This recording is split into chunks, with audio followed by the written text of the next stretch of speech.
Buenas tardes a todos. Quiero dar la bienvenida a todos los asistentes y oyentes o escuchantes o videntes, depende de lo que ya denominemos en la actualidad. Iniciamos esta sesión en el marco de la Semana de la Ciencia, que celebramos la 21ª edición de la Semana de la Ciencia, siempre partiendo del lema de una ciencia para los grandes retos de la humanidad. También los grandes retos de la humanidad son el ámbito tributario, el ámbito de las administraciones públicas y el ámbito tecnológico del blockchain, como bien se titula esta mesa redonda, ¿no? La dinámica de la mesa redonda, para explicarla con anterioridad, va a ser una intervención de los 4 ponentes que tenemos de excepción aquí hoy convocados, a los que haré luego una breve reseña de su experiencia, de su historia profesional, y con ese desarrollo que ellos hagan de una experiencia sobre el blockchain y un detalle de todas las cuestiones que el blockchain puede suponer para las administraciones públicas y sobre todo en el ámbito tributario, vamos a profundizar en aspectos fundamentales de este tema tan interesante y que hable de tantas posibilidades de futuro, ¿no? Una vez que finalicemos la intervención de todos y cada uno de los ponentes, abriremos un turno de respuestas a las preguntas que se hayan ido realizando por escrito. En primer lugar, tenemos que decir que el blockchain realmente podemos decir que se consolida como una tecnología capaz de aportar al dato la tan necesitada capa de integridad y de trazabilidad, ¿no?, que necesita en cualquier estrategia de datos. Podemos decir que el blockchain se puede vincular a conceptos como seguridad, digital, científico, administración pública. Podemos decir que el blockchain como herramienta puede aportar un gran valor añadido a todo lo que es no solo el comercio de los bitcoins, sino también a las administraciones públicas y a la relación con los administrados en el ámbito tributario. La sesión de hoy lo que pretende es, aprovechando estos 4 ponentes de excepción, es profundizar en qué es el blockchain, qué opciones tienen las administraciones públicas para utilizar esta herramienta con tanto potencial y cómo afecta directamente a todo lo que es la administración tributaria, desde diferentes aspectos en el ámbito nacional, estatal, internacional, como veremos a continuación. Voy a presentar muy brevemente, porque aquí lo importante son realmente las intervenciones que van a realizar cada uno de ellos, a todos y cada uno de los ponentes. Y voy a empezar por el último, que va a intervenir al primero que tomará la palabra. En primer lugar, tenemos que hablar de Adolfo Iriarte, que agradecemos la presencia aquí. Es doctor en Derecho por la Universidad Complutense, profesor adjunto de Derecho Tributario de la Universidad de Tucumán en Argentina y es magistrado juez de ejecuciones fiscales y del Centro Judicial de Concepción en Tucumán, Argentina. Es un gran amigo nuestro que nos dará una visión seguro que muy interesante sobre el mundo latinoamericano. En segundo lugar, vamos a poder tener como invitado a Ubaldo González de Frutos, también amigo nuestro y gran conocedor de la materia, que es doctor en Derecho, inspector de Hacienda del Estado y en estos momentos participa activamente el Banco Interamericano de Desarrollo en Washington, en los Estados Unidos de América, ¿no?, con una larga trayectoria en el ámbito tributario. Posteriormente intervendrá Santiago Segarra, que nos dará una visión muy cercana y muy directa sobre el ámbito empresarial y es el responsable de desarrollo de negocios del sector público y de las nuevas tecnologías de IBM. Por último, aunque primero en la intervención, el catedrático de Derecho Tributario de la Universidad Complutense, Fernando Serrano Antón, el gran factotum de este encuentro y sobre todo el que ha desarrollado todo lo que es este webinar dentro del ámbito del Grupo de Investigación de Fiscalidad Internacional y de la Unión Europea.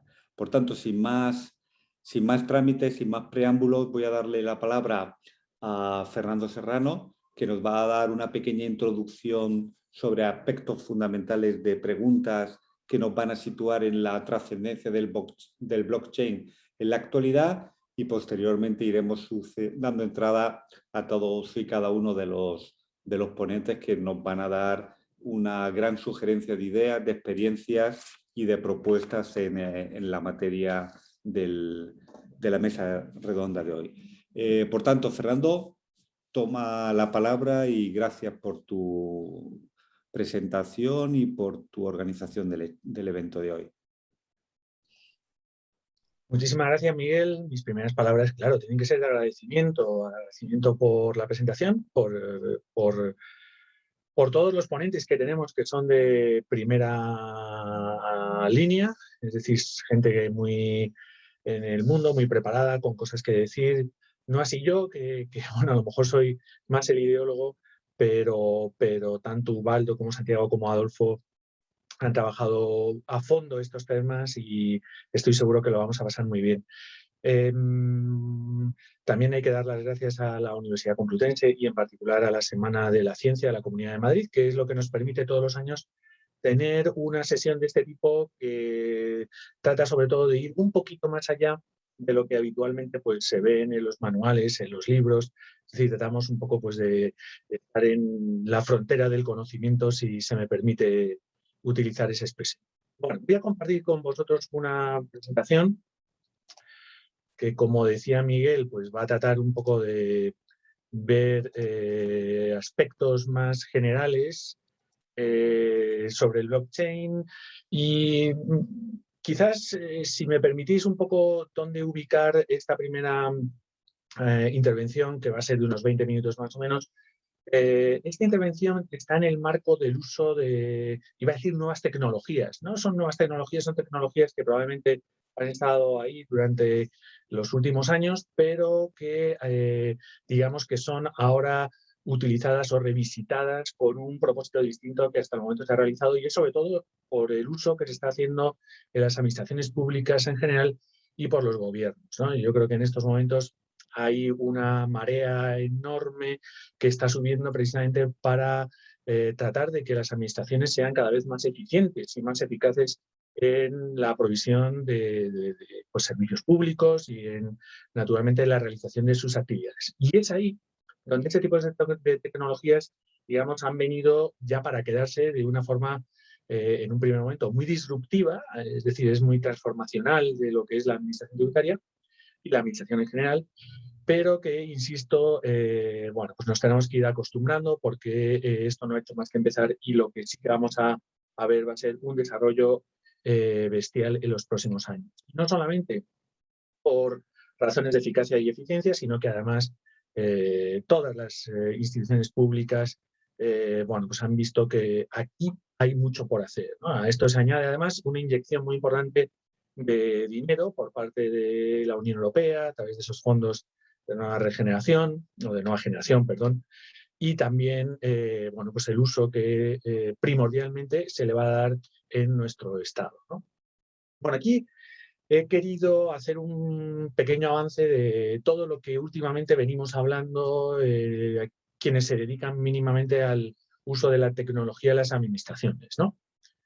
En los gobiernos, en el uso del dato, ¿no? Y entonces, bueno, he preferido gastar un poquito de mi tiempo, de estos 20 minutos, como os decía anteriormente, que tenía, para repasar estas tecnologías y para qué sirven, la gran mayoría. Nosotros, en el ámbito del proyecto de investigación que hemos tenido sobre fiscalidad y robótica, hemos trabajado bastante sobre temas de inteligencia artificial y sobre Big Data, pero hemos dejado a un lado probablemente otros temas que tienen, pues eso, tanta importancia como el tema de la inteligencia artificial. Y es por eso por lo que traigo aquí, ¿no? Bueno, pues hemos oído hablar de la nube, hemos oído hablar del cloud computing, pero nosotros aquí, como os decía anteriormente, nos vamos a enfocar fundamentalmente en temas de blockchain. Digamos, la nube lo que nos permite precisamente es compartir esas esos datos, esa información, esas aplicaciones a través de una interconexión en Internet, ¿no?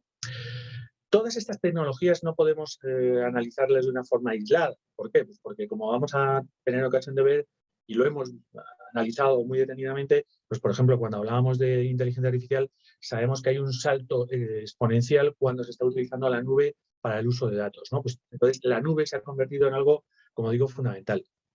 Big Data y Data Analytics, pues el dato. Es decir, el dato es, yo creo que Adolfo ya alguna vez nos lo ha comentado y tantas veces a través de una terminología que él utiliza, que el dato es el petróleo de hoy, ¿no? Y bueno, pues ahí os pongo algunos análisis o algunas características del Big Data, pues eso, las 5 Vs que le llaman, el volumen, la variedad, la velocidad, el valor. Bueno, lo que nos permite la analítica de datos precisamente es el examen de todos esos datos con el objeto de sacar una tendencia, ¿no? Normalmente, si a estos Big Data le aplicamos un algoritmo, lo que vamos a encontrar es pues una explotación todavía mayor del dato, lo que nos permite sacar conclusiones o tendencias, o nos permite dar una serie de resultados dependiendo del dato que estemos utilizando. Pues estamos utilizando datos de carácter tributario fiscal, que se obtienen, como ya todos sabéis, de múltiples datos. Eso lo que nos va a permitir es pues, detectar, pues, por ejemplo, bolsas de fraude, o nos va a poder detectar elementos o activos no declarados por parte de un determinado contribuyente.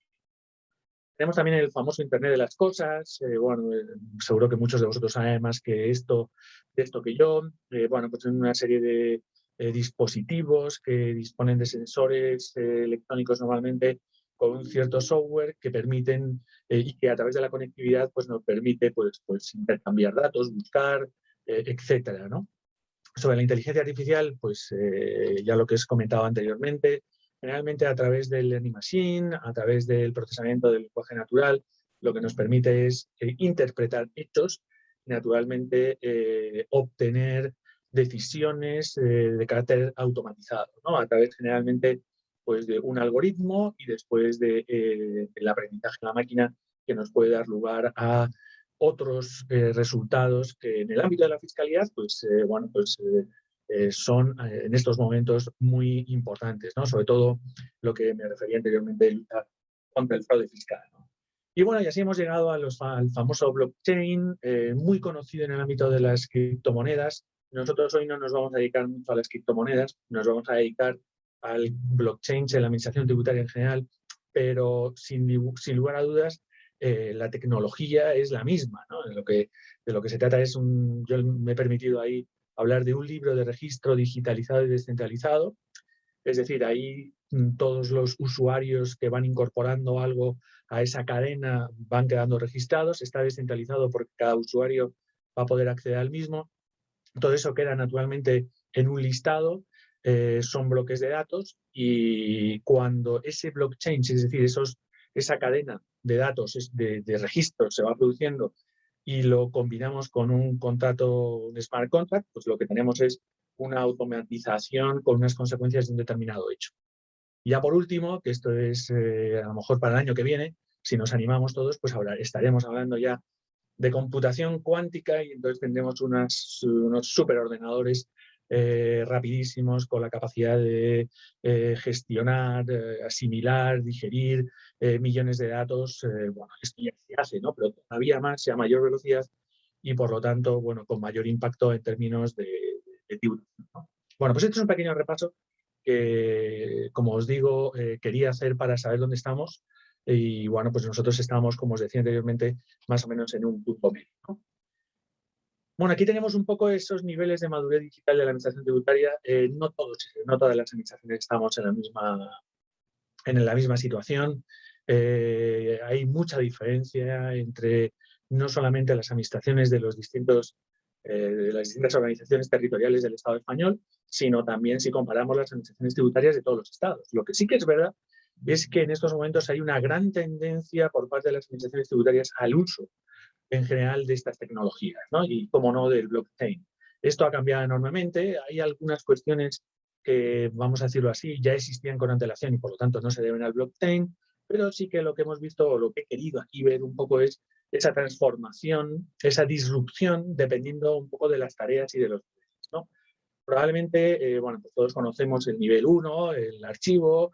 Desde un punto de vista fiscal, ahí os lo he identificado un poco con el uso de modelos electrónicos que están en las páginas web, normalmente la sede electrónica de una administración tributaria, pues, la agencia tributaria, de una administración tributaria local o lo que sea. Y entonces nosotros pues lo que vamos haciendo ahí es pues, generalmente declarar impuestos, por ejemplo, en el impuesto a la renta, solicitar devoluciones, insisto, sede electrónica de la agencia tributaria, y también vamos incorporando otros datos, ¿no? Esto normalmente lo que se hace es que, bueno, pues es gestionado, digamos que hay una presión fiscal indirecta muy importante de la que se traslada al contribuyente, pero es verdad que a lo mejor el contribuyente lo que puede hacer es una especie de coste-beneficio, es decir, bueno, pues no me tengo que trasladar a ningún sitio, lo hago todo a través de mi ordenador, de mi computadora, meto todos los datos, bueno, y la administración tributaria tan agradecida porque son datos que naturalmente no ha tenido que incorporar a su criterio, ¿no? También tenemos en segundo nivel, que ya pues son temas de contabilidad, yo le llamo todo en este caso e-contabilidad, la posibilidad de presentar esa contabilidad en el registro mercantil o otra fuente de datos mercantil o también a la propia administración tributaria, lógicamente, ¿no? En un formato electrónico, y normalmente pues en este nivel 1 y 2 suele haber bastantes cambios, hay mucha actividad, cada vez se va incorporando más, digamos, la posibilidad esa de cumplir con nuestros deberes y nuestras obligaciones tributarias a través de, digamos, de mecanismos online, ¿no? De registro. Pero insisto, esta es una primera fase, estos dos primeros niveles son niveles básicos, no me atrevería a decir que estos son niveles donde haya un mínimo de inteligencia a la que se pueda aplicar o incluso blockchain, pero es a partir del nivel 3 y 4 cuando ya empieza a haber una cierta disrupción en las administraciones tributarias, ¿no? ¿Por qué? Pues porque ya, por ejemplo, a nivel 3 empieza a haber ciertos, yo he utilizado el término e-coincidencia, pero probablemente es más ilustrativo en inglés, que hablan de e-match, ¿no? Es decir, el cotejo de datos, ¿no? Es decir, eh, se envía esa contabilidad a la que antes me refería, pero al mismo tiempo se introducen aclaraciones o se completan esos datos que a lo mejor estaban incompletos. La administración tributaria entonces obtiene o digamos trabaja sobre esos datos, los datos que han sido suministrados, y sobre esos datos empieza esa labor de e-matching o e-coincidencia o e-comprobación o verificación con los datos que la propia administración tributaria tiene en relación con cualquiera de los impuestos. Nuestra administración tributaria naturalmente lo hace con carácter habitual y, bueno, pues esa disrupción que poco a poco se va realizando es que el tiempo en el que se practica cada vez más es a tiempo real. Es decir, la administración tributaria está consiguiendo, y el objetivo al final es algo que la propia OCDE ha trabajado en ese informe que se llamaba Compliance by Design, es decir, la posibilidad de que la administración no solamente acceda, sino que tenga los datos a tiempo real, los datos de carácter fiscal de un determinado contribuyente. El nivel 4, bueno, pues hemos pasado de verificación o coincidencia a inspección. Os decía antes la importancia de estas nuevas tecnologías en la lucha contra el fraude fiscal. Ella va un poquito más allá del simple cotejo de datos declarados y los datos que la propia inspección tenga como, digamos, datos que han sido aportados por terceros, sino que también, digamos, se da un pasito más y lo que le permite es hacer como una especie de mapeo del ecosistema económico de un determinado contribuyente, ¿no? Por lo tanto, digamos, tiene más acceso, más información, va a comprobar la situación de contribuyentes en situaciones parecidas, y normalmente eso va a dar lugar a un resultado que suele ser pues, la terminación de un procedimiento naturalmente de inspección, verificación o control, con una liquidación, naturalmente dando un plazo de alegaciones al contribuyente. ¿Dónde se encuentra, digamos, lo más disruptivo? Pues ya niveles 5 y 6 son niveles donde, bueno, pues ya no necesita la administración datos aportados por el propio contribuyente, porque ya tiene esos datos como consecuencia de la conectividad, la conexión con datos del propio contribuyente, de terceros, del intercambio de información que se puede haber realizado con otras administraciones tributarias, etcétera. Por lo tanto, el contribuyente ya no tiene que hacer nada, es la propia administración la que realiza todo, y probablemente esas tecnologías blockchain y bueno, la propia inteligencia artificial, pero en este caso blockchain, lo que le permite a la administración probablemente realizar es un cotejo de que esa información es veraz, que tiene calidad, que digamos ha ido por un canal y donde ha ido dejando rastro y ha dado lugar, pues como digo, a esos resultados, ¿no? El último nivel ya es que toda la administración esté volcada desde el punto de vista tecnológico, ¿no? Todas las interacciones de los propios ciudadanos, de empresas, bueno, pues esto totalmente sin ningún género de obstáculo. Y bueno, esto es un poco el futuro, ¿no? Y bueno, pues para esto naturalmente digamos que hay dos datos que son fundamentales, ¿no? Es decir, la armonización, la estandarización del dato y naturalmente el P, ¿no? La voluntad. Esto es un poco lo que aquí aparece en esta diapositiva, ¿no? Es decir, bueno, eh, estas tecnologías pueden funcionar siempre y cuando, primero, tengamos datos, que es como la gasolina, ¿no? de todo esto. Si no hay datos y esos datos no están estandarizados, si esos datos no están también contrastados, bueno, pues esto tenemos muchas posibilidades de que nos caigamos con todo el equipo. Pero si tenemos datos, esos datos están validados, están estandarizados, pues las posibilidades son enormes, ¿no? Frente a esto, pues lo que tiene que haber, como no puede ser de otra manera, una cierta coordinación en cuanto a los procedimientos y normas básicos, ¿no? Yo me atrevería a decir que en el ámbito de la administración tributaria, primero, hay muchos y buenos datos. Es decir, esto yo creo que es algo que puede diferenciar en relación con otras administraciones.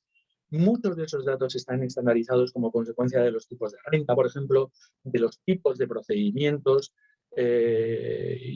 Yo creo que aquí tenemos un caldo de cultivo enorme, ¿no? Un caldo de cultivo enorme para que estas tecnologías sigan haciendo su labor, ¿no? ¿Dónde se encuentran fundamentalmente las áreas de mayor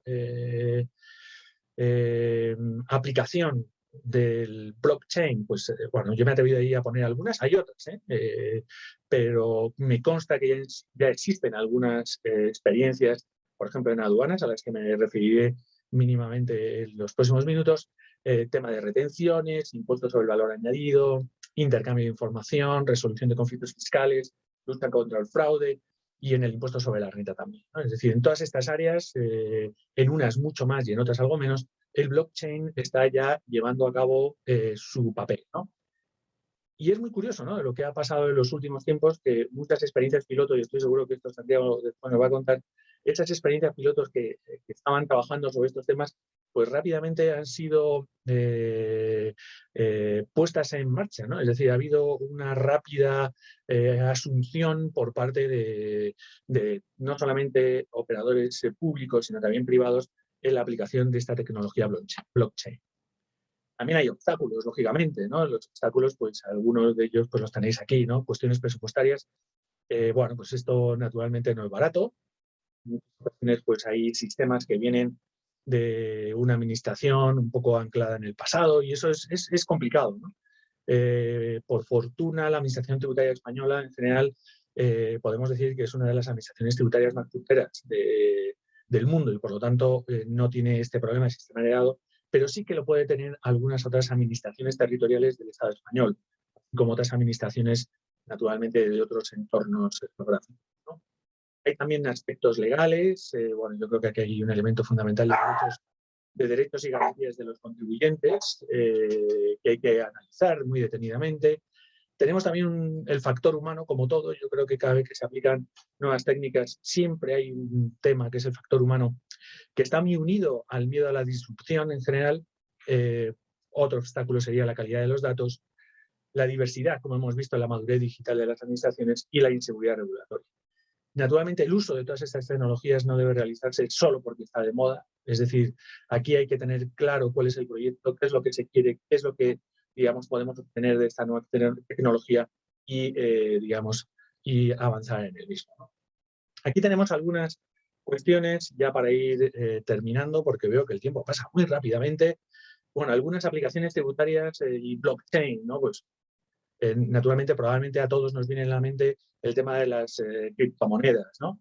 A mí me gustaría quedarme en este asunto solamente con la idea que subyace en el tema, ¿no? Es decir, tenemos que ver cómo funciona el tema de las criptomonedas, que yo estoy seguro que muchos de vosotros, porque he estado muy de moda desde los medios de comunicación, ver cómo funcionan para ver que esa tecnología puede ser muy útil en el ámbito de lo tributario, ¿no? Es decir, aquí estamos hablando de transacciones descentralizadas, entre iguales, en este caso de criptomonedas, de monedas, de un valor, de un activo, ¿no? Este fue el primer uso, pero en el fondo, en esto subyace, digamos, algunas cuestiones que, insisto, pueden ser trasplantadas al mundo de la tributación, ¿no? Tenemos también todo lo que tiene que ver con los smart contracts, a los que antes me refería.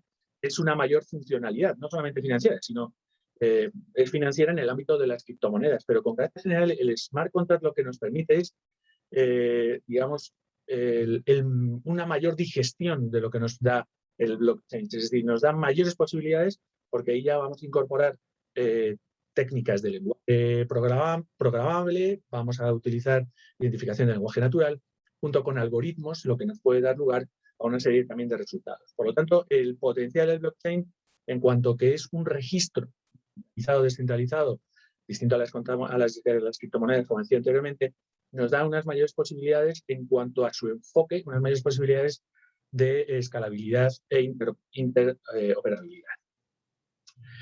¿Y en qué condiciones es más útil? Bueno, pues sobre todo cuando hay información sensible o relacionada con activos valiosos. Bueno, criptomonedas es un clásico. Cuando existe la necesidad de una cierta coordinación entre múltiples entidades o de una cadena compleja de intermediarios, cuando se requiere a tiempo real la visibilidad de hechos o cuando es importante para la actividad ver una secuencia. Y además, pues lo que tenemos que tener en cuenta es que nos va a dar un registro fiel y modificable de los datos relevantes de una actividad. Yo estoy seguro que después Adolfo nos va a contar algún asunto sobre lo inmodificable que es esto, ¿no? Es decir, bueno, pues todo en la vida al final, pues naturalmente puede tener alguna brecha, ¿no? Y ya para terminar, pues nada, aquí son temas que van a desarrollar tanto Ubaldo como Santiago como Adolfo, pero bueno, hay ejemplos ya de países donde están aplicando blockchain, por ejemplo, los Países Bajos en smart contracts que tienen que ver con el impuesto sobre la renta del trabajo, en Estonia con lo relativo a la factura electrónica y la verificación de las mismas por la administración tributaria, en China en relación con el IVA, en Tailandia en relación con la devolución del impuesto sobre el valor añadido a los turistas. En aduanas tenemos dos centros que están apoyando el uso de blockchain, que es el Centro de Naciones Unidas para la Facilitación del Comercio, sobre todo para certificar los orígenes de los productos y de los bienes. También la Organización Mundial del Comercio pues, está también estimulando el uso del blockchain precisamente para ver la secuencia del bien, por dónde ha ido pasando y la realidad del mismo, ¿no? Y por último, bueno, nosotros hemos hablado mucho de administración, pero el blockchain es una técnica que se aplica en otros sectores, también en el privado. Y ahí en el sector privado hay algunas compañías que están aplicando el blockchain utilizando fundamentalmente para temas de cumplimiento fiscal. Y bueno, pues esto era un poco lo que yo os quería comentar. Así que, Miguel, muchísimas gracias de nuevo y te paso la palabra. Pues muchísimas gracias, Fernando. La verdad es que es un gusto oírte porque siempre fácilmente nos introduces en temas de una intensidad y de una profundidad muy grande, ¿no? A mí me parece que es muy interesante lo que has comentado, entre otras muchas cosas, sobre la entrada del dato y cómo el dato dentro del blockchain en la administración tributaria es de muy buena calidad, como se puede decir en un principio, ¿no? Pero bueno, me parece que has aterrizado perfectamente en todo lo que vamos a ver a continuación. Y recuerdo que hay la posibilidad de hacer unas preguntas que contestarán los ponentes al final de las intervenciones que realicemos o que realicen, y por tanto todo lo que sea a través del chat, realizar cuestiones, preguntas o planteamientos que se produzcan. Fernando, muchísimas gracias. Vamos a dar la palabra a Santiago, que seguramente nos va a dar otra bocanada de conocimiento sobre el blockchain y su aplicación en el ámbito tributario. Pues Santiago, cuando quieras y cuando Muchas puedas. gracias. Yo voy a empezar hablando de algunas características esenciales del blockchain que me van a ayudar a entrar luego con más detalle en algunos casos concretos, ¿no? Lo primero, y se ha comentado antes, pues el blockchain lo que hace es gestionar un activo. Un activo puede ser una moneda virtual, pero puede ser una mercancía, puede ser un contrato de compraventa internacional. Cualquier elemento susceptible de representación electrónica pues es candidato a una blockchain. Lo que se hace es gestionar un activo. Las redes de blockchain pueden ser, digamos, uniactivos, antes gestionan un activo, o lo que hacen, por ejemplo, en el caso de Bitcoin, es gestionar varias monedas virtuales sobre la misma red. Son redes, digamos, multifuncionales o que permiten la gestión de múltiples activos simultáneamente. Pues aquí tenemos el primer elemento, se gestiona un activo y este activo va a cambiar de estado a través de lo que Fernando ya comentaba de los smart contracts. Pero sobre esto entraremos ahora a continuación. Se habla a veces de token. El token realmente es la expresión del derecho sobre un activo digital. Es decir, si yo tengo un activo digital, generalmente que se representa con un valor monetario, pues hablo de que tengo un token. Y este activo es inteligente si encima el activo indica quién tiene este derecho sobre este activo digital. Nos hemos quedado pues, ya con un concepto, activo, que es el que vamos a gestionar y va a pasar de un estado a otro. El segundo elemento a considerar son los actores que intervienen en este y que gestionan este activo a través de una red. Cada actor accede a la red a través de un nodo, que es el punto de acceso físico, para poder manipular, para poder gestionar, para poder hacer la transición de estados de este activo. Los actores, por tanto, actúan de forma simultánea y para cada transición de estado tendrán que dar el visto bueno a la operación a través de lo que es el smart contract o lo que es un consenso que permite hacer la evolución del estado. El tercer elemento que habría que introducir, pues la necesidad de que estos actores que están conectados entre sí a través de una red tengan establecidas unas reglas de juego a través de un mecanismo de gobernanza, que es lo que proporciona cada red de blockchain. Hay muchas redes de blockchain, la más conocida, como comentábamos antes, es Bitcoin, Ethereum, Hyperledger. Hay muchas redes que dan soporte a esta gestión de diferentes actores sobre un mismo activo para que éste vaya evolucionando. El cuarto elemento pues, es lo que llamamos las operaciones, que son operaciones que se materializan a través del consenso. Todos los actores tienen que dar el visto bueno a esta operación y cada una de estas actividades o acciones es lo que forma un bloque. Blockchain, que es pues, una secuencia de bloques, una cadena de bloques, que han sido operaciones que se han realizado y que todos los actores han dado el visto bueno. De esta forma se va produciendo la transformación de un estado, de un activo a otro, y estas operaciones quedan registradas en lo que comentaba Fernando, que es el libro diario, el ledger, donde quedan recogidas todas estas operaciones que se han llevado a cabo. Un elemento importante en blockchain es que este ledger, este libro diario, está replicado en todos los nodos. No hay un sistema central donde se registren estas operaciones, sino que se replican en los nodos de todos los actores, con lo cual ellos conocen qué operaciones se han realizado y cuándo se han realizado. Con esto, pues ya lo que tenemos es los elementos que, por ejemplo, nos permitirían entender una red de blockchain como puede ser la que gestiona un vehículo. O sea, un vehículo tiene una serie de operaciones desde que el fabricante produce el vehículo con su tarjeta de vehículo, la tarjeta ITV, hasta que este vehículo pues, va a ser objeto de una operación de compra-venta a través en la que participa el concesionario. Se va a realizar el pago de los tributos correspondientes y luego se produce toda una evolución del vehículo hasta que finalmente va a ser objeto del desenlace. Todas estas son operaciones en las que intervienen diferentes actores y estos actores lo que van haciendo es evolucionar el estado del vehículo y, por tanto, todo el mundo tiene conocimiento en qué situación se encuentra este vehículo. Voy a contar un ejemplo, a ver si me sale bien esta slide que tengo animada, para que vean un caso concreto, que es un caso real, pero está aquí representado, ¿vale? Entonces, voy a ver si consigo.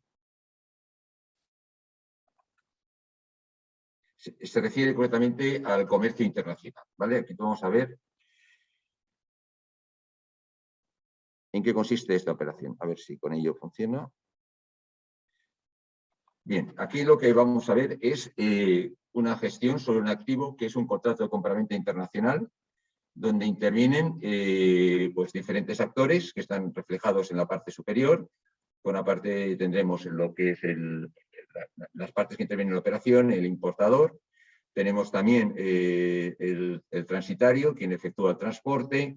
Tendremos también la compañía naviera, que va a efectuar el transporte marítimo, las autoridades portuarias y también, como no, pues las propias administraciones tributarias, en este caso administraciones aduaneras, que van a gestionar este activo.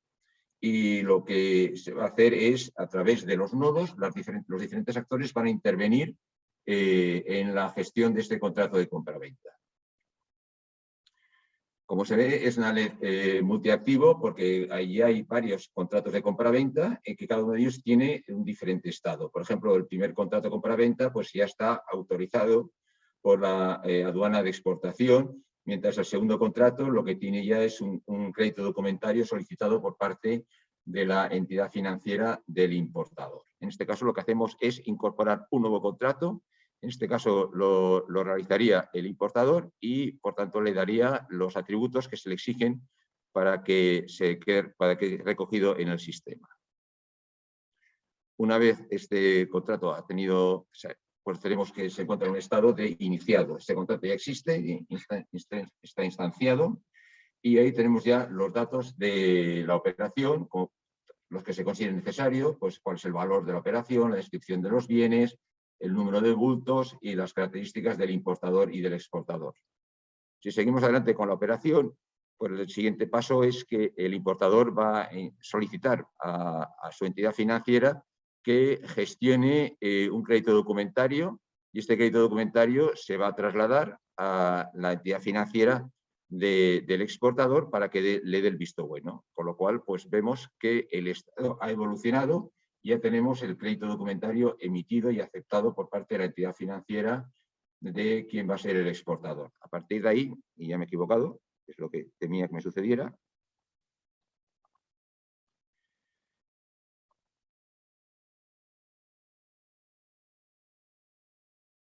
Si consigo avanzar. Se van produciendo los diferentes hitos que estaba comentando. El siguiente hito pues, será pues, el propio contrato de transporte a través del transitario que recogerá pues, su aceptación por parte de este contrato. Tengo que decir que además del libro del Ledger, estos documentos que son el soporte documental de las operaciones también quedan registrados en el sistema y son referenciados a través de cada uno de los bloques, con lo cual se puede acceder al contenido del contrato, en este caso de transporte, o en su caso, como veremos también, pues el conocimiento de embarque o el propio manifiesto de carga.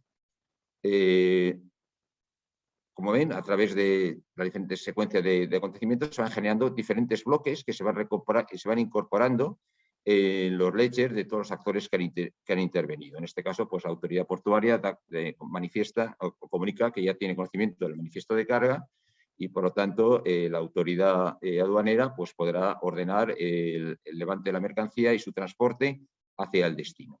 Como han visto, de esta forma, pues lo que se ha producido son una serie de acontecimientos que han incidido sobre un determinado activo, que en este caso es un contrato de compra-venta, y de una forma pues, se materializa toda esta operación. Bien, con esto pues voy a tratar de entrar ya en el siguiente punto.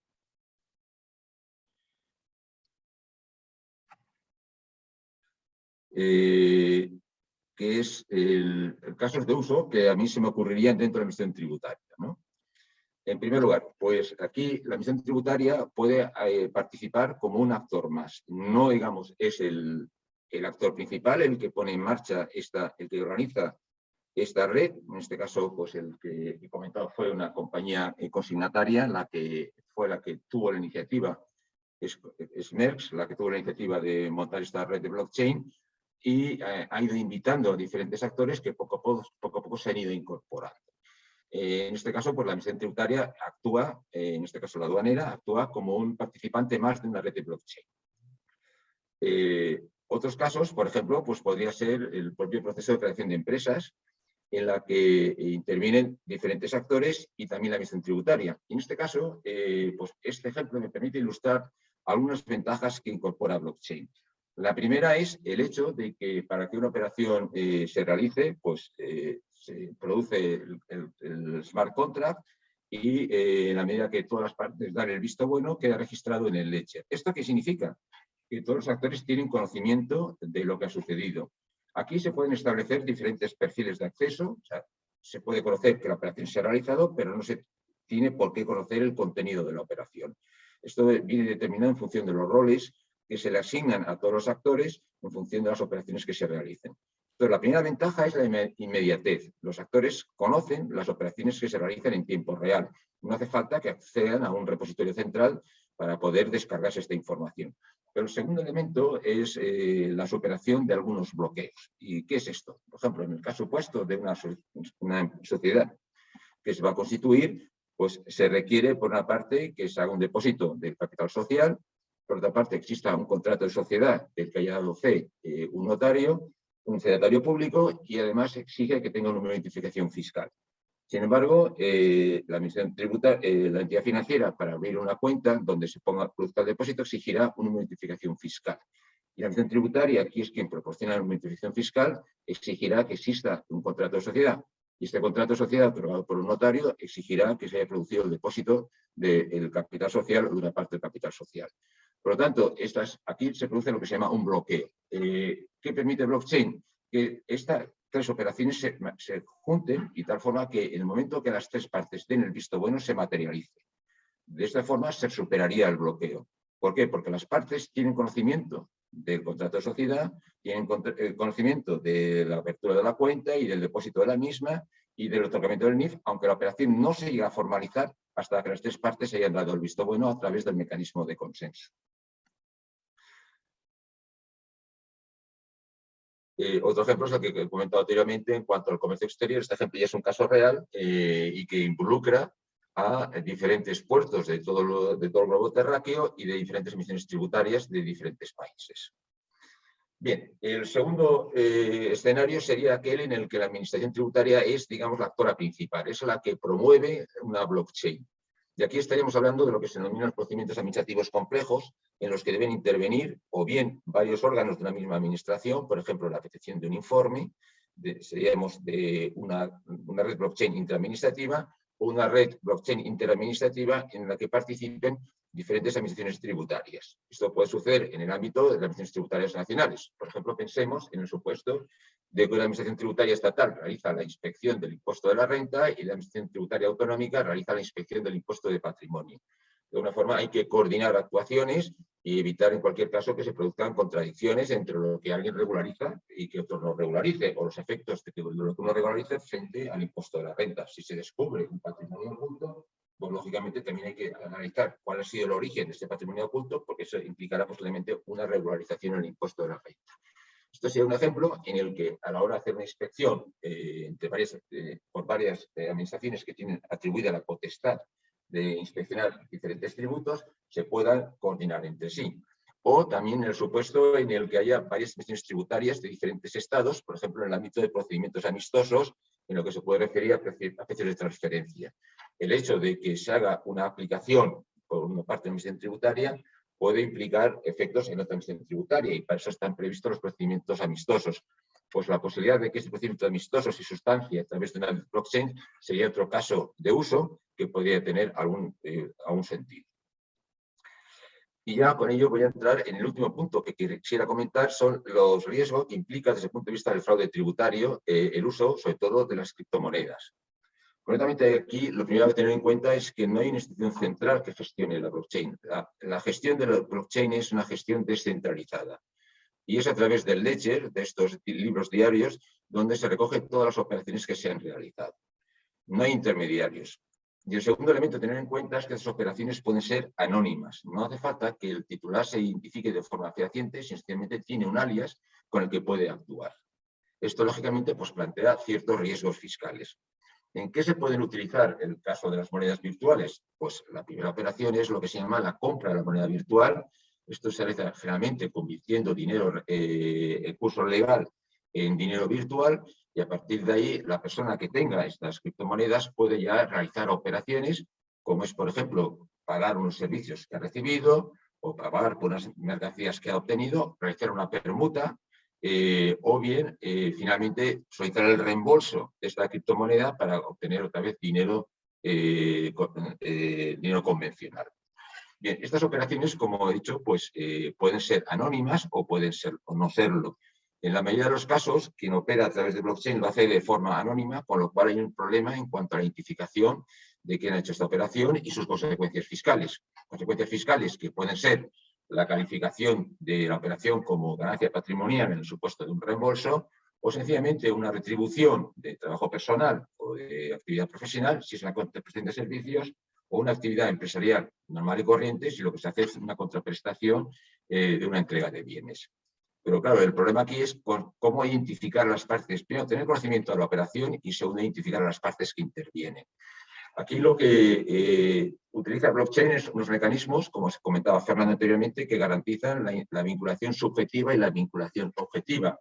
Esto lo hacen básicamente a través de la firma electrónica avanzada, es decir, a través de una clave privada, quien hace la operación se compromete a haberla hecho. ¿Por qué? Porque con esa clave privada firma el contenido de la operación, en este caso una moneda virtual, y produce un resultado que es su firma.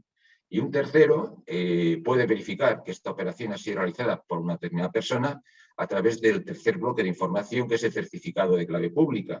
Clave pública que permite verificar, pero no genera una firma electrónica. Pues bien, a través de este mecanismo las operaciones están seguras. Existe una vinculación subjetiva, porque solamente quien tiene esta clave privada puede haber producido esa firma, y una vinculación objetiva, porque este resultado, la firma, exige incorporar no solamente la clave privada, sino el contenido, la moneda virtual en este caso. Por lo tanto, tenemos dos elementos. Quien recibe o tiene conocimiento de una operación de una moneda virtual puede comprobar la firma electrónica a través de la clave pública que se ofrece cuando se firma una operación. Y si esa comprobación se produce, ya tiene un elemento que permite vincular a alguien con algo.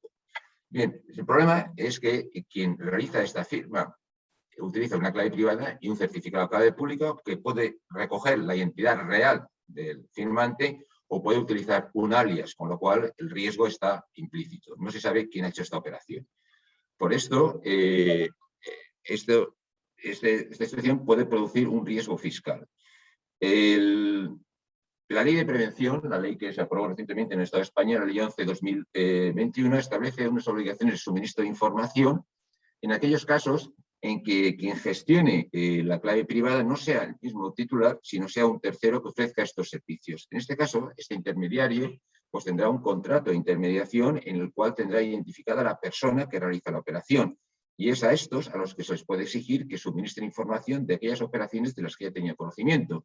Por ejemplo, operaciones de reembolso que hayan podido producir una ganancia patrimonial relevante, sobre todo dado que las criptomonedas se encuentran en este momento en una situación de alza. O sea, los precios o los valores de las criptomonedas se están revalorizando día tras día.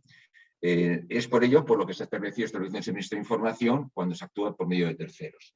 Quizá el problema se complique en la medida que estos terceros pueden residir en el mismo estado donde esté la persona que ha suscrito o ha comprado la moneda virtual, o puede encontrarse en un tercer estado, en cuyo caso tenemos que acudir a los mecanismos de intercambio de información entre diferentes administraciones tributarias para poder tener acceso a esta información y, por tanto, detectar hechos imponibles y comprobar que se han declarado correctamente. Finalizo mi presentación. He querido hacer una exposición un poco global de los elementos esenciales de blockchain, en qué se podría utilizar en el ámbito de administraciones tributarias y, finalmente, los riesgos que entrañan. Y quiero hacer una última reflexión. Realmente es una tecnología que tiene riesgos, pero tiene grandes posibilidades. Y aquí el reto, una vez más, consiste en saber cómo aprovechar esta tecnología en beneficio de la administración tributaria para que ella pueda conseguir los fines para los cuales se ha creado. Muchísimas gracias y posteriormente estaré encantado de resolver cualquier duda que puedan plantearme. Muchísimas gracias, Santiago. Realmente, bueno, ha quedado muy bien ejemplificado cómo entran los datos dentro del blockchain, ¿no? Lo cual nos tomamos tierra con este ejemplo tan claro y tan ilustrativo que has presentado. Y luego, sobre todo, los riesgos y las posibilidades que hay realmente son múltiples y eso es parte de lo que tendremos que verificar en los próximos tiempos, ¿no?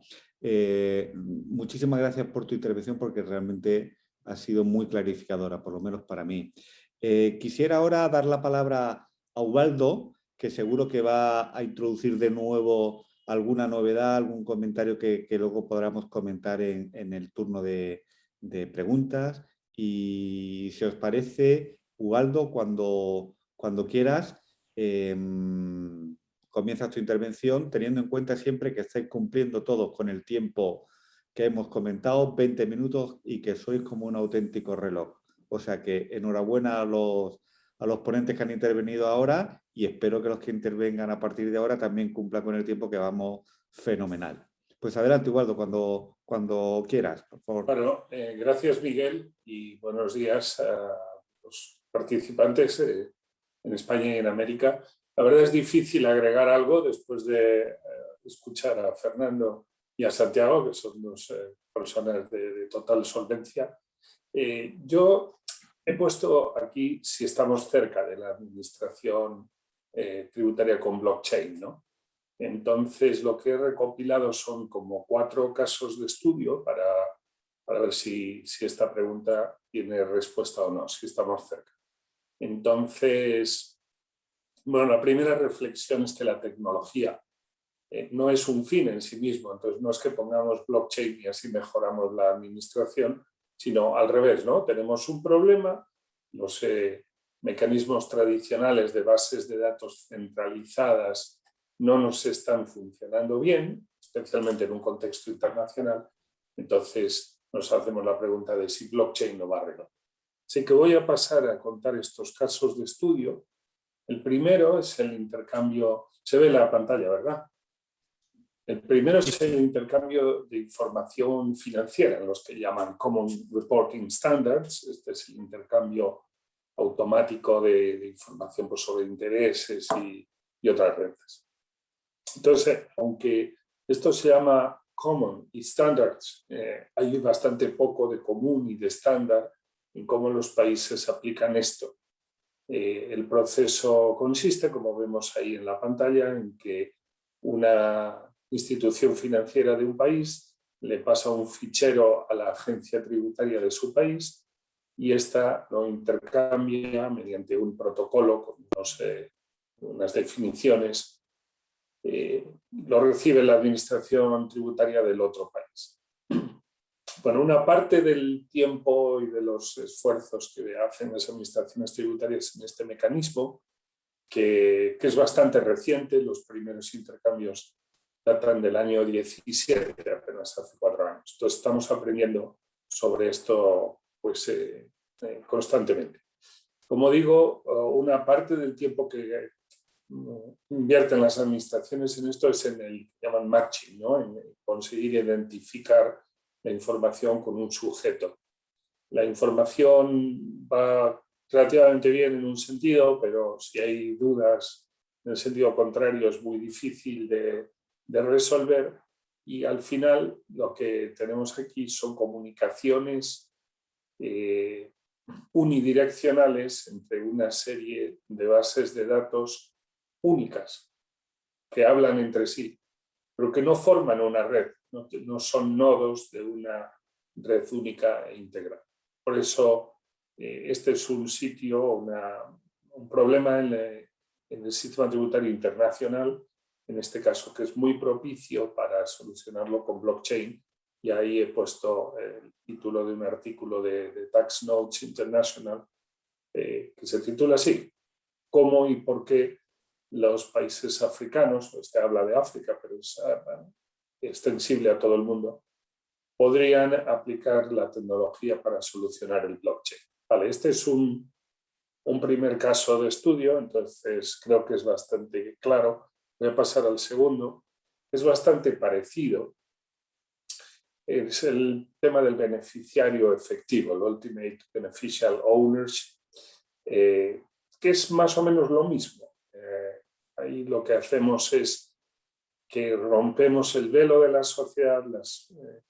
Cuando una persona física interpone una fundación privada en las Antillas holandesas y después de eso una entidad patrimonial en Jersey y después de eso una sociedad limitada en Gibraltar, y al final nadie sabe cuál es la persona física que está detrás de todo eso. Bueno, tenemos un mecanismo para compartir información sobre eso y una infraestructura jurídica, una serie de acuerdos para intercambiar esa información. Esto va por el Foro Global, ¿no? Por los mismos estándares que el Foro Global. Pero la verdad es que no funciona. La verdad es que de vez en cuando tenemos los papeles del Pandora, los papeles del Paraíso, los papeles del Panamá y otra serie de revelaciones por este consorcio internacional de periodistas de investigación que pone de manifiesto pues, lo que es una verdad que nadie quiere decir, y es que este sistema no es eficaz. Así es que, ¿cuál sería la solución? Bueno, pues como ven ahí en la propia pantalla, no es solo una propuesta mía, hay personas que están proponiendo que esto se lleve también en una cadena de bloques, de tal manera que una vez que uno está inscrito en esa cadena de bloques, esa información ya es permanente e inmutable y además está accesible para todos los países que tienen un interés legítimo.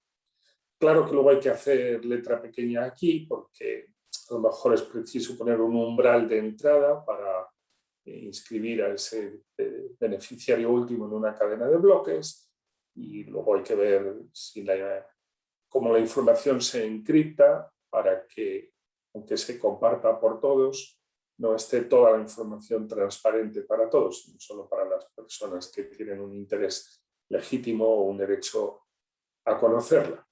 Pero, insisto, esto de que todos tengan acceso a una red de todos no es incompatible, y esta es una pregunta que había en el chat, no es incompatible con la protección de la privacidad, porque en la cadena de bloques la información puede aparecer también encriptada, como nos explicó Santiago.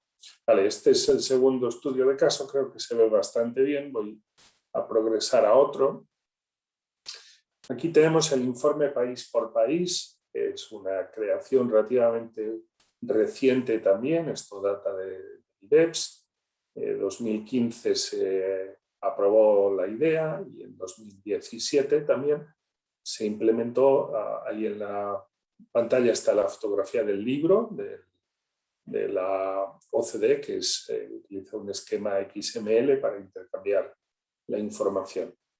Y funciona, bueno, ahí está representado, me hace gracia la portada de ese libro, porque está representado como una red de nodos, que podría ser muy bien una representación gráfica del blockchain, pero en realidad no funciona así. Funciona del mismo modo que vimos con la información de los Common Reporting Standards. Es decir, cada empresa le da la información a su administración tributaria, la administración tributaria la comparte con su homóloga, con la administración tributaria equivalente en otro país, mediante un esquema XML, de tal manera que son un montón de bases únicas que se hablan con un procedimiento individual y no una información compartida en bases de datos para todos. Sería mucho más eficiente tener esa información de la contabilidad país por país para todos en una red.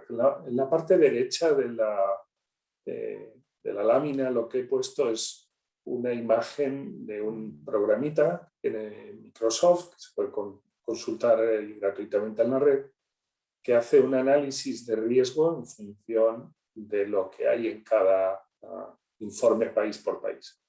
Bueno, esto del informe país por país creo que todo el mundo sabe lo que es, pero quizás conviene explicar que una multinacional muy grande, que facture más de 750 millones de euros, presenta esto diciendo en qué países está, qué tipo de operaciones tiene en cada país, cuántos trabajadores, cuánto paga de impuestos aquí y allá.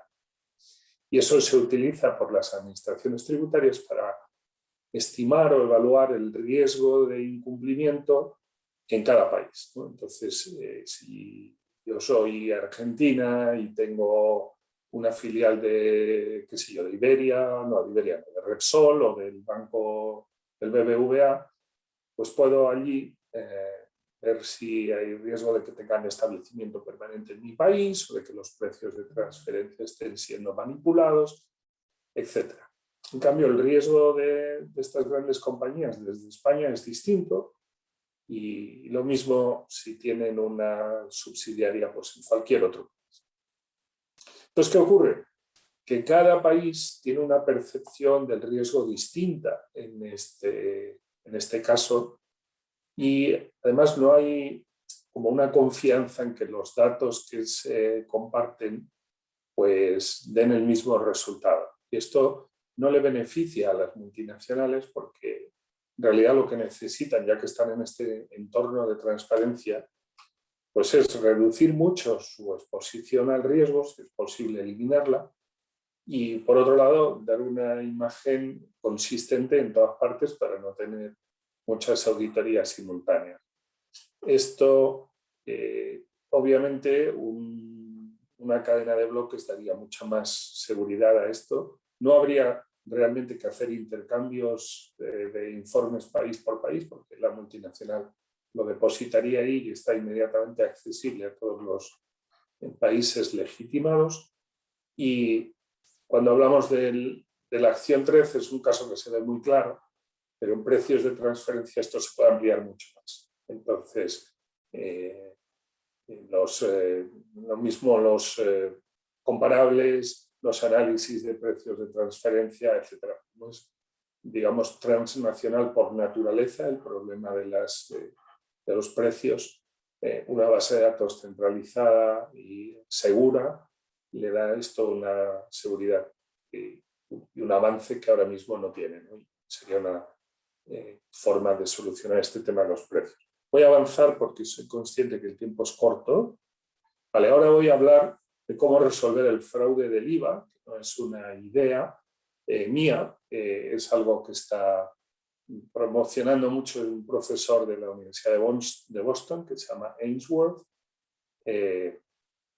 y propone que la tecnología blockchain solucione el fraude del IVA. Voy a explicar, además con una moneda que es el VAT coin, el Batcoin, que es como el Bitcoin, pero aplicada al pago del IVA, ¿no? Sabemos que Bitcoin es la moneda más utilizada, pero no es la única. Hay varios miles de monedas o de criptoactivos, pues este sería uno más entre. Pues me voy a la página siguiente, explico en la parte de la izquierda de la imagen lo que hay es la idea del VAT Split Payment, que es un sistema que consiste en que cuando pago una factura, el banco divide la transferencia en dos partes, la base se la envía al proveedor y la cuota del IVA que se la envía a Hacienda.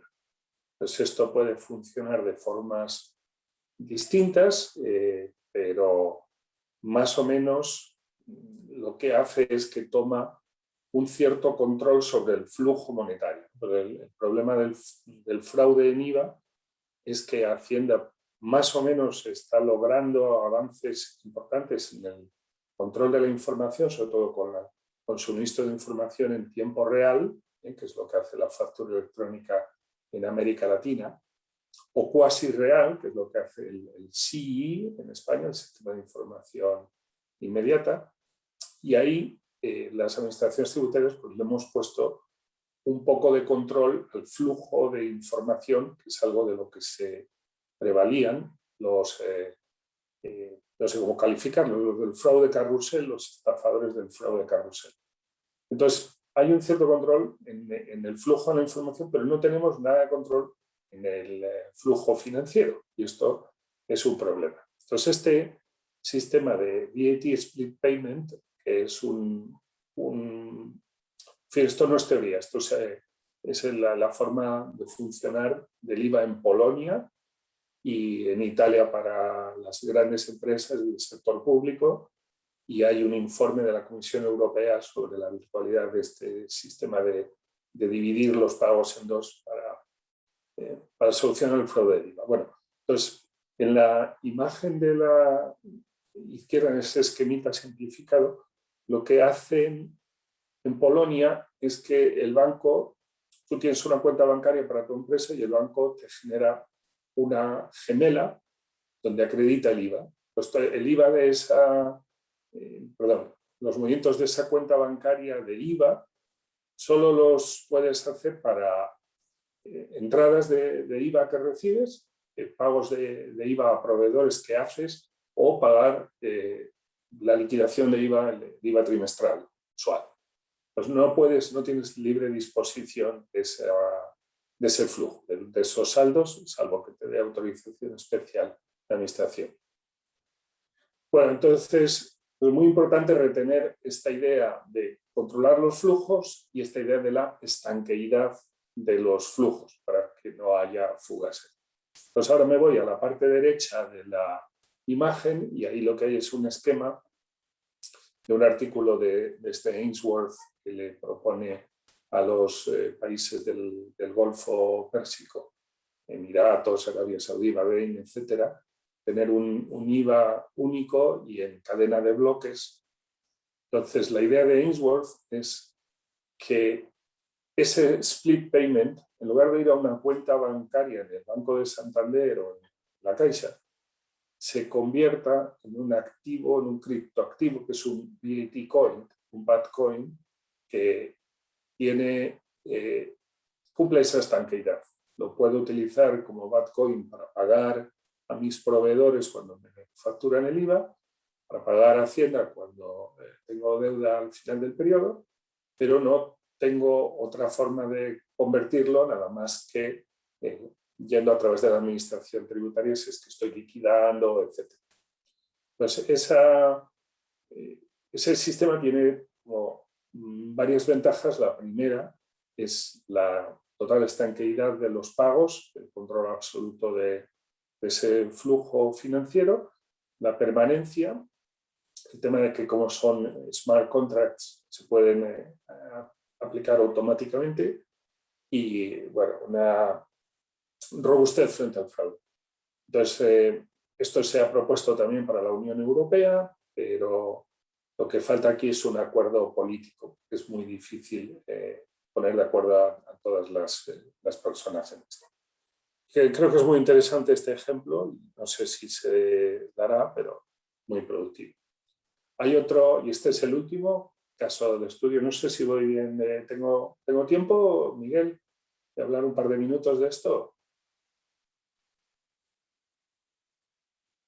Vale, entiendo que dices que sí, que estás en mute. Vale, entonces cuento rápido el Treaty Relief, que en inglés... No te oigo, Miguel, tienes el micrófono apagado. Vale, bueno, sigo con el Treaty Relief. Es un problema que hemos tenido en la administración tributaria siempre. De hecho, yo pasé un tiempo en la administración de Guzmán el Bueno con no residentes y este era uno de los problemas más grandes que tenían.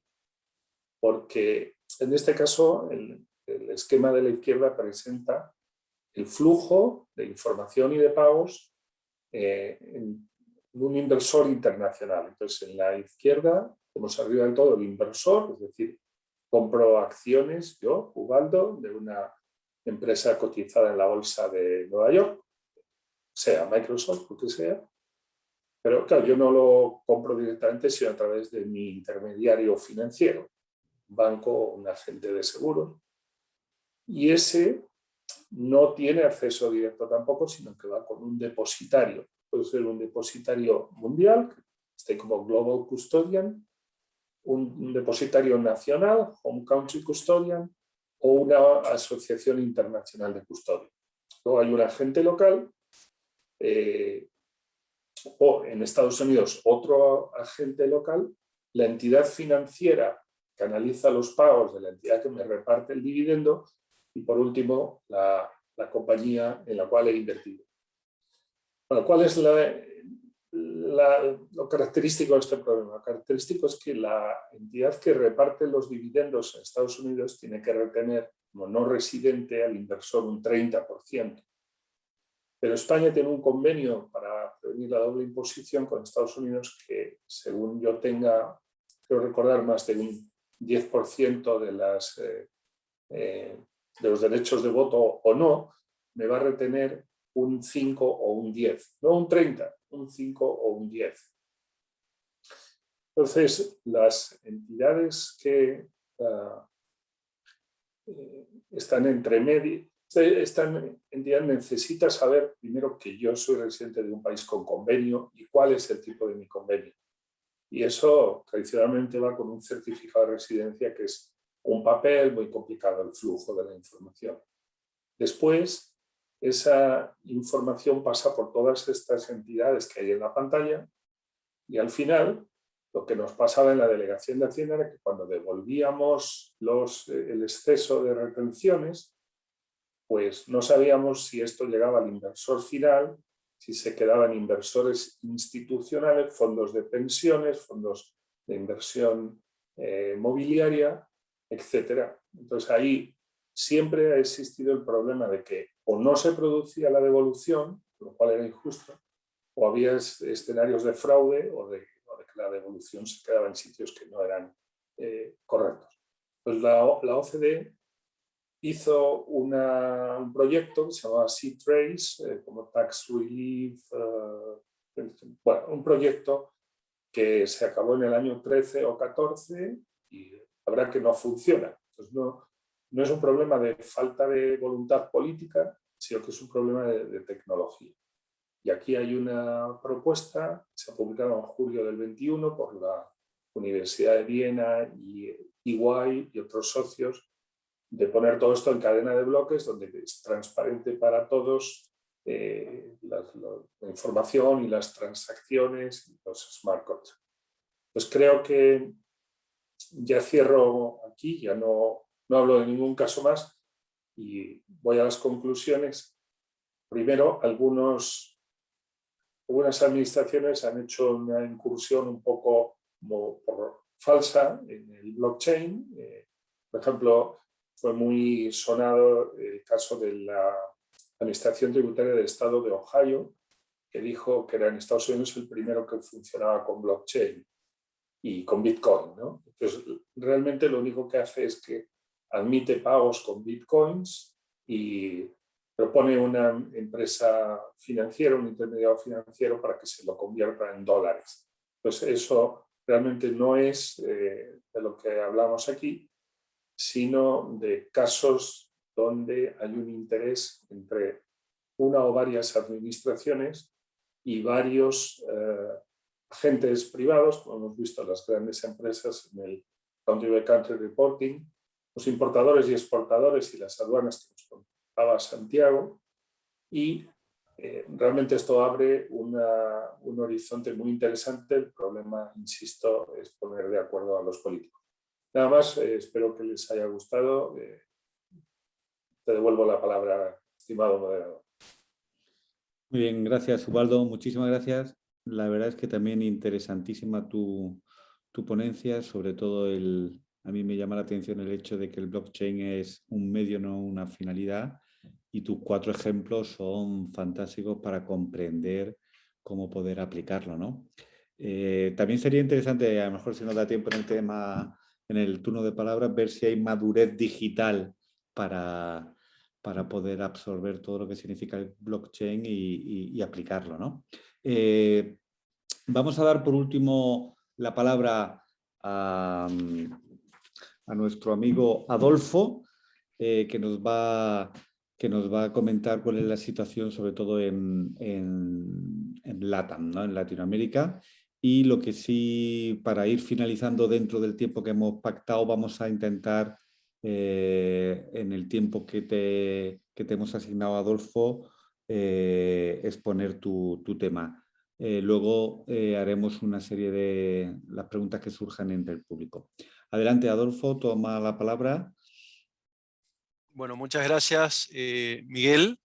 Desde ya agradezco a Fernando Serrano Antón por haberme invitado. También, bueno, salir al ruedo después de Santiago Segarra, que es un experto en la materia tecnológica, Ubaldo, el mismo Fernando y tú, Miguel, ya es como, no sé, 4 Messi en la cancha, yo que soy argentino, y realmente tener que afrontar justamente el cierre justamente de este evento, ¿no? Yo me referiré brevemente, tenía una presentación larguísima, con lo cual atinados estuvieron en ponerme atrás, porque si no le iba a quitar tiempo a todos, como habitualmente ha pasado en otras ocasiones, por lo cual voy a tratar de resumir en los 10 minutos que tengo justamente la tecnología blockchain desde una mirada, desde el derecho público o desde la administración pública, tomando algunas notas justamente de lo que es la administración tributaria y la importancia que tiene, y me voy a referir justamente a los ejemplos, a un ejemplo en realidad trascendente, que es el caso de Brasil en la TAM, y a la materia que ya justamente se han referido Santiago, Ubaldo y también Fernando, que es la materia aduanera, que es la que ha tenido justamente una incidencia muy, muy relevante e importante, incluso dentro de las aduanas del Mercosur, ¿no? Blockchain sabemos que es la tecnología que se sustenta en el fenómeno de las criptomonedas, como es el Bitcoin, y también ustedes saben que en el 2010 fue la primera vez, el 22 del 5 del 2010, que un programador intercambió 10.000 unidades de Bitcoin, ¿no? Por 2 pizzas, ¿no? Estamos viendo que las unidades de Bitcoin en la actualidad, o sea, hoy en Madrid, cuesta 57.736 euros, con lo cual si convertimos, o la persona que lo hizo se debe estar queriendo volver loco, ¿no? Porque realmente lo que cuesta un Bitcoin, pero esto es lo que justamente nos trajo la tecnología, que como bien Fernando se ha referido. En octubre del 2015 The Economic definió justamente la tecnología blockchain como una verdadera máquina de confianza, lo que se ha ido trasladando en informes sucesivos. En junio de 2017, el Foro Económico Mundial, en el white paper, en el libro blanco, destacó la posibilidades y potencialidades que tiene para la administración pública justamente blockchain, ¿no? Este sistema que se ha referido Fernando, informático en red, que se podría presentar como un estado contable, como libro mayor o libro registro de una sociedad, libro digital totalmente que se carga información relevante, que tiene características de ser descentralizado, totalmente digital, distribuido en varios nodos y participantes que de alguna manera comportan o controlan la integridad del sistema, ¿no? Cuando pensamos en blockchain y pensamos en el sector público, surge también ineludible suponer que este libro de registro de alguna manera va a tender a resolverlo todo, pero es verdad, como dice Ubaldo, que en realidad, digamos, hay mucha fantasía o realismo mágico sobre la tecnología. Ya me voy a referir por qué y voy a desarrollar algún tipo de crítica vinculada con la misma, ¿no? Hay 4 tipos de redes de tipo de blockchain. Cuando decimos que vamos a aplicarlo al sector público, también pensamos en que la red tendría que ser pública. Esto no es tan así. Tenemos redes blockchain públicas, privadas, con permisos o permisionadas y dentro de consorcios, o sea, lo que se está justamente viendo cuando Ubaldo justamente se refería al intercambio de información de las administraciones tributarias. Bueno, vamos a tener que exigir, de hecho, la claridad del dato, pero también de los datos cargados, no porque tengan datos cargados en blockchain van a ser claros, van a ser ciertos, van a ser justamente reales la información. Hay que trabajar mucho en la gobernanza de ello y en los derechos del contribuyente, pero sí es verdad que la información resguardada puede estar encriptada, podemos hacer, digamos, permisos, y en este consorcio de administraciones tributarias que se genera justamente también, no todos los funcionarios van a tener acceso a esa información. Bueno, esto se tiene que trabajar desde la regulación y desde el derecho público esencialmente, ¿no? Cuando encaramos un proyecto de blockchain, ¿no? Muchas veces queremos con el blockchain solucionarlo todo, pero el tema está en la pregunta. Yo creo que tendríamos que preguntarnos al revés, si de acuerdo a determinados problemas que se gestan en la administración pública pueden ser, con qué tecnología, que ya se ha referido Fernando, vamos a solucionar ese tipo de problemas, ¿no?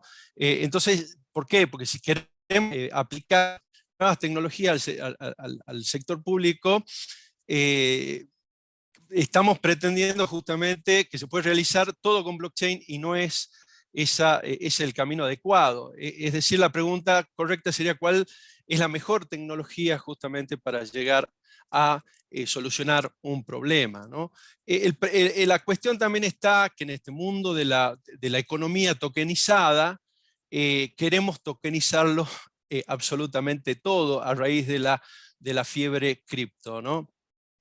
Bien, yo creo que un poco los retos, ¿no?, de la tecnología está vinculada justamente con, o por lo menos los proyectos que se han visto en Latinoamérica, o sea, un poco para entrar a los casos y mostrarle una pequeña presentación, están vistos sobre todo, por ejemplo, en el cambio de propiedad de vehículos, de inmuebles, comprobar el pago de impuestos, otorgar credenciales públicas, certificado de sanidad, habilitaciones de negocios. Ya tenemos el caso de Estonia, por ejemplo, donde ha sido la primera Big Nation, o se ha vendido como la primera nación que ha tokenizado justamente o ha aplicado blockchain a la administración pública, ¿no?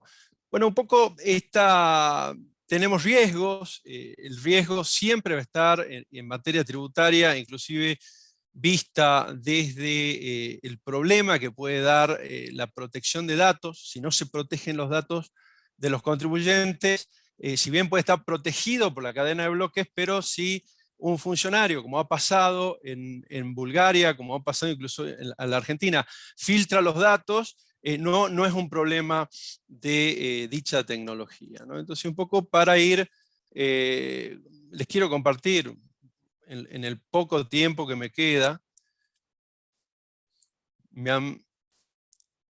un poco algunas cuestiones, ¿no? Esto se habló del smart contract. Esto es un smart contract para crear un token, una moneda digital o tokenizar un activo. Tiene una programación en Solidity especial, o sea, con lo cual que de alguna forma hay que aprender. El smart contract se genera, se carga justamente en la plataforma, ya sea uno puede utilizar Ethereum, puede utilizar Binance, puede utilizar o inclusive alguna aplicación que también puede generar sin hacer ningún tipo de smart contract.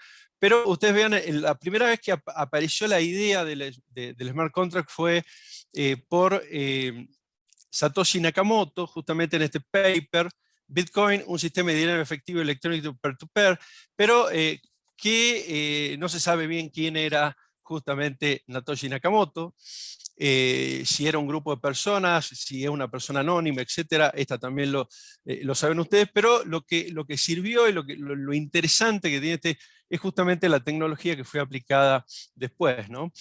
Vamos hacia, y esta es la pregunta que podemos hacerlo, hacia relaciones jurídicas tributarias digitales, procesamiento masivo de información, la analítica, que también se refirió Fernando, la utilización de inteligencia artificial que se complementa justamente a esta tecnología, el aprendizaje automático, el uso de algoritmos predictivos, justamente lo que vamos a empezar a ver de la computación cuántica. Todo esto transforma evidentemente a las administraciones tributarias, ¿no? Y en un futuro más cercano que lejano, esto lo proyectábamos en el año 2017, vamos a tener que justamente la información de los contribuyentes estará en la nube, donde la administración tributaria captará dicha información sin siquiera tener que acceder a ella por medio de intercambio de información directamente. Cada administración tributaria representará un nodo. ¿Cómo se está viendo la experiencia desde cuestiones aduaneras, inclusive en las que sosteníamos dentro del Mercosur, ¿no? Brasil a la cabeza, ya vamos a ver por qué. Se da algo muy particular, las inversiones en tecnologías en el sector privado, en los países que desarrollan esta tecnología en el sector privado, es trasladable después al sector público, ¿no? Información minuto a minuto, control minuto a minuto. Algo habló la OCDE dentro justamente del Tax Compliance by Design, que se refirió Fernando, donde ya la administración va a cooperar de manera recíproca y la empresa va a estar la información minuto a minuto conectada a través del sistema de cadena de bloques. Esto es lo que se proyecta. El procedimiento de gestión, inspección y recaudación totalmente digitalizado en blockchain y por medio de inteligencia artificial. Hablamos de Smart Tax como concepto ya constitutivo de una moderna agencia tributaria, blockchain y relaciones jurídicas tributarias. Para que veamos lo que les decía, por ejemplo, en LATAM, la inversión que se está haciendo justamente en blockchain está representado por el mercado financiero, esencialmente, y no hay muchos datos vinculados con administraciones públicas más allá de lo que sosteníamos en el caso, por ejemplo, de Brasil, que tiene la mayor inversión del 36% de toda Latinoamérica, representando que evidentemente hay un traslado de lo privado a lo público y donde se diseñó el sistema de blockchain, de aduanas y de intercambio de información, y que después se ha ido trasladando justamente este sistema a todo el Mercosur, ¿no? Si vemos, por ejemplo, los casos de mayores niveles de inversión, comparando con Europa occidental, tiene justamente mucha relevancia para Latinoamérica, porque el gráfico es prácticamente similar, ¿no? Donde desde el punto de vista financiero vamos a tener mayor inversión, la industria un poco menos, y bueno, la distribución de servicios también, ¿no? Y por último, un poco así para cumplir con vamos a ver el estado del arte en LATAM, justamente de la información pública que surge de este informe de comparativo entre justamente las administraciones tributarias que salió hace un par de meses, ¿no? Donde vamos a ver cómo la tecnología, ¿no?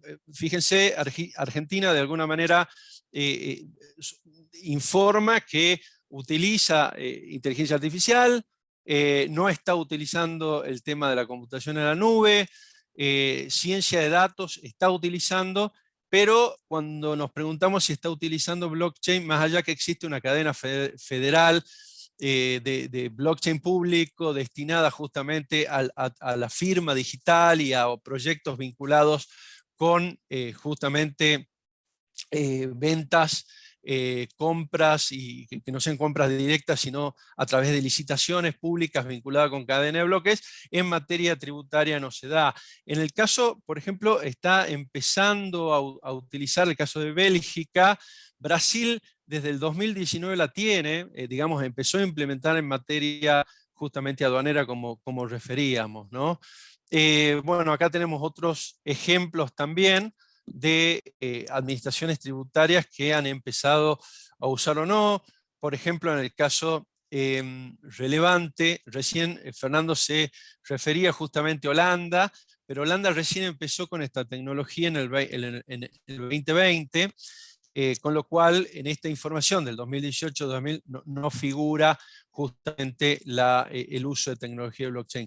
Como ven, hay más justamente administraciones tributarias que toman otras tecnologías como es la inteligencia artificial o la ciencia de datos, y no tanto todavía la cuestión vinculada con el blockchain, ¿no? Acá recién también haciendo un paralelismo entre lo que pasó en Brasil, España también tiene su experiencia justamente de eCustom, que funciona a raíz del tema justamente aduanero, y las ventajas que aporta el uso de blockchain en materia aduanera es el envío de documentación se reduce. Por ejemplo, de 3 semanas, que habitualmente cuando hacemos el comercio internacional papelizado, cuando vamos directamente, lo digitalizamos y automatizamos los procesos a través de blockchain, se reduce, por ejemplo, a 2 horas.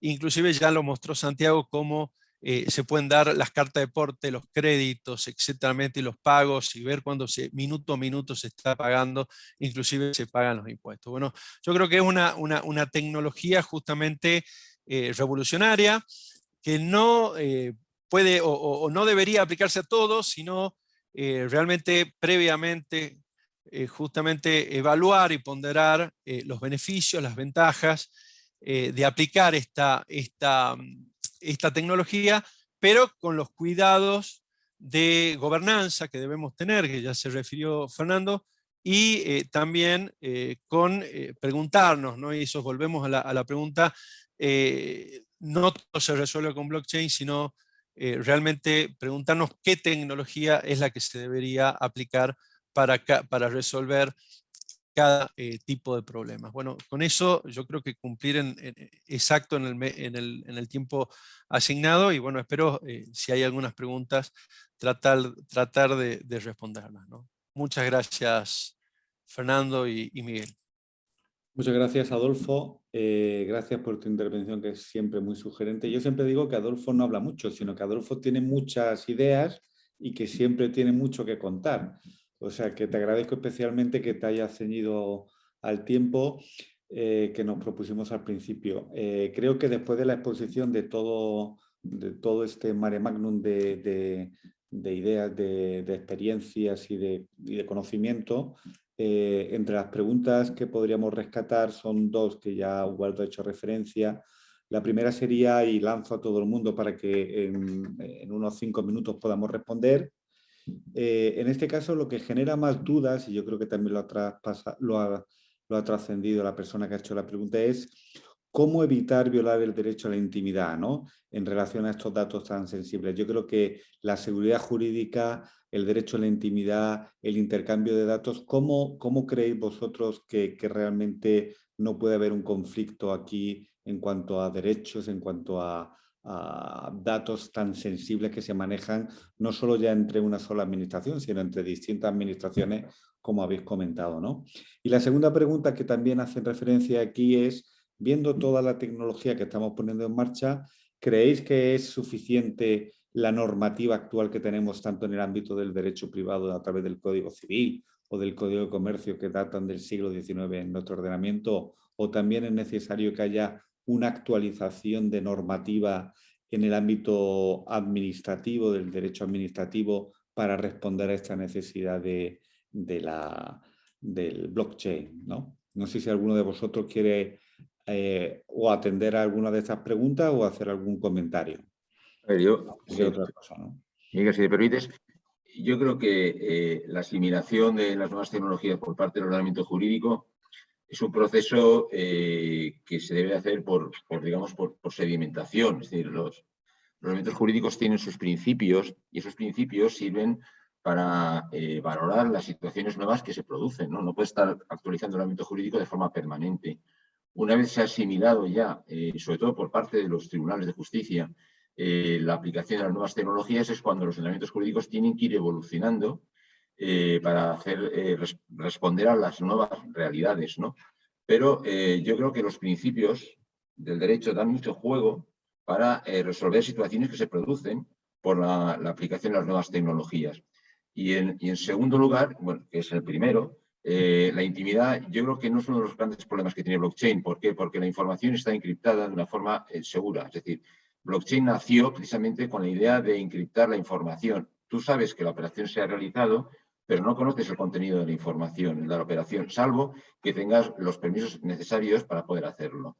En ese sentido, yo creo que el blockchain, el problema de seguridad no lo es tanto. El problema, yo creo que es más bien un problema tecnológico de cómo podemos desplegar esas redes y podemos poner de acuerdo a los actores para que ellos juntos intervengan y formen una red blockchain para la gestión de un activo. Pues muy claro, Santiago. ¿Alguno más quiere comentar? Fernando. No, yo muy en la línea de Santiago, porque la verdad es que ha respondido magníficamente. Yo enfocaría un poquito en la pregunta de si es necesario una reforma en profundidad de la normativa, ¿no? Y yo creo que no es necesario, ¿no? Es decir, yo creo que tenemos una estructura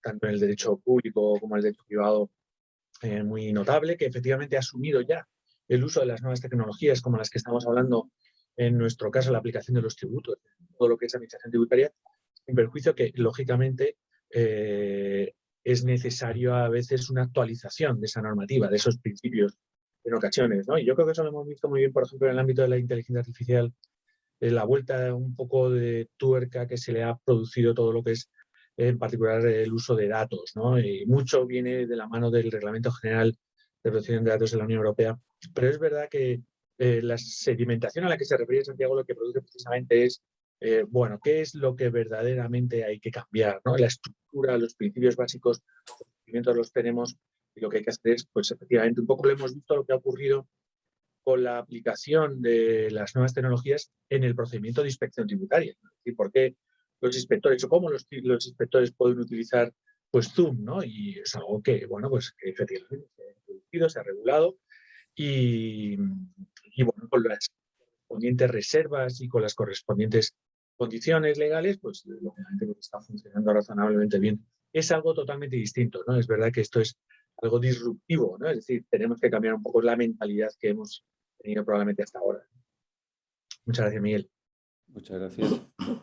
Y No sé Santiago sabe mucho de eso porque cuando fue director de informática tributaria hizo importantes desarrollos, ¿no? Del derecho administrativo tecnológico. Yo lo encajaría, es que la pregunta era muy interesante porque la persona que preguntaba decía si cambiaríamos el Código Civil y el Código de Comercio y tal. No, la autonomía de la voluntad sigue siendo la que rige la libertad contractual y eso no hay que tocarlo y está bien que sea tan antiguo y tan venerable. La tecnología lo que hace es instrumentar los contratos, es un medio de prueba, ¿no? De documentar los contratos. Eso pertenece más al derecho público que al derecho privado. Por responder a esa pregunta. Muy bien. Adolfo. Bien, si me dejas, sí, un pequeño comentario. Depende del tipo de blockchain. O sea, si hay, evidentemente, frente al uso de esta tecnología y de compartir datos y de compartirlos minuto a minuto, de manera online, de manera digamos instantánea, descentralizada, etc., pareciese que podríamos observar la cuestión de que la privacidad podría llegar a sufrir, digamos, algún tipo de vulneración. Yo creo que no, lo dijo Santiago, también estoy en la misma línea, justamente porque vamos a tener permisos de acceso.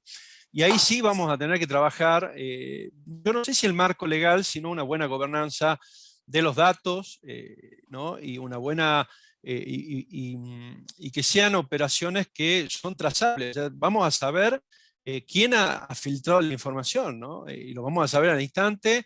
Y ese funcionario que filtra la información va a tener un proceso penal justamente con toda la prueba vinculada con el tema, con lo cual yo creo que no hay que tener problema con eso. No es una red de acceso público, tampoco privado, sino está más que, tiene que ver con este consorcio de compartir información segura, ¿no? Y bueno, y hay que trabajar también la información, ¿no? La claridad del dato tributario es algo que excede inclusive a la propia tecnología, ¿no? Y por último, hacer una reflexión que creo que, bueno, todo el derecho se pone, ¿no? Se cruje frente a las nuevas tecnologías, con lo cual, bueno, tendremos que ver si vamos a tener que generar un nuevo estatuto de derecho de contribuyente o no frente a todo esto. Pero lo interesante de blockchain, y para cerrar, es que vamos a poder tener información pública y acceder públicamente a la información tributaria y acceso a información restringida, que es justamente la que está en esa zona de reserva que ven los tributaristas, o ese secreto fiscal, ¿no? que tiene que resguardarse, no solo para la administración, sino para la propia intimidad del contribuyente, ¿no? Un poco eso lo que hay que seguir trabajando, y el problema no está en el blockchain, sino está en el ser humano que puede filtrar o no datos, ¿no? Que puede pasar con cualquier sistema, ¿no? Pues muy bien, muchas gracias a todos. En primer lugar, quiero agradecer, la verdad es que ojalá hubiese con más frecuencia mesas redondas de ese nivel con esos ponentes y con este tema tan determinante y fundamental en nuestros tiempos, ¿no? Yo creo que es un reto realmente el blockchain, es un reto para todo el mundo, pero también para la administración tributaria, y yo creo que tanto con Fernando, con Ubaldo, con Adolfo, con Santiago hemos podido acercarnos de una manera mucho más estrecha todo lo que supone el blockchain en nuestras administraciones tributarias. Yo solo quiero agradecer a los que habéis asistido, a la Fundación General de la Universidad Complutense por prestar todos los medios para poder hacer posible esta mesa redonda, a la Universidad Complutense de Madrid y sobre todo a Fernando, que es el gran ideólogo, podemos decir, de estos encuentros, que creo que siempre va dando como en el punto central de donde hay que ir mirando, debatiendo, hablando y profundizando, ¿no? No sé si, Fernando, tienes algún comentario final. Yo creo que ha sido una jornada interesante, intensa y con mucho contenido que con tranquilidad podremos ver y repasar el vídeo cuando se cuelgue dentro del ámbito de la Universidad Complutense de Madrid. Pues lo dicho, muchas gracias a todos y esperemos seguir en esta línea de la universidad como un lugar de intercambio de ideas, de conocimiento y de avance de la realidad, ¿no? Muchas gracias a todos y buenas tardes.